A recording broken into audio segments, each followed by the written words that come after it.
মেহেরবানি করে ব্যানারের দিকে তাকান। ব্যানারে যে মাহফিল, যে প্রোগ্রামের নামটা আছে নিসবতে রাসূল কনফারেন্স, এই নামটার উপরে আমাদের যেমন দুইটা চক্ষু আছে, এই দুইটা চোখের মতো গোল গোল আরো দুইটা তো আছে, লেখা আছে। এই নিসবত কোনো দুনিয়ার নিসবত নয়, এই সম্পর্ক দুনিয়ার কোনো সম্পর্ক নয়।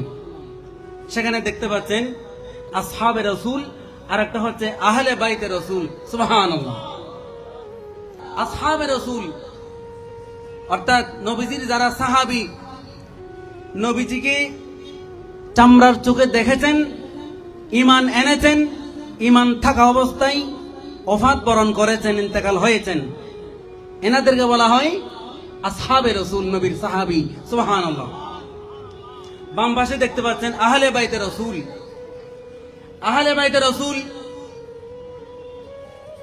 শের খুদা মাওলা আলী, আহলে বাইতে রাসূল মা ফাতিমা জাহরা, আহলে বাইতে রাসূল হযরত ইমাম হাসান রাদিয়াল্লাহু আনহু, আহলে বাইতে রাসূল ইমাম হুসাইন। আসহাবে রাসূল এবং আহলে বাইতে রাসূল, নবীজির সাহাবীর সাথে যার সম্পর্ক থাকবে, নবীজির আহলে বাইতে রাসূলের সাথে যার সম্পর্ক থাকবে, আমার রাসূল ফতোয়া দিলেন ইনারাই আহলে সুন্নাত ওয়াল জামাত। চিৎকার দিয়ে বলি সুবহানাল্লাহ।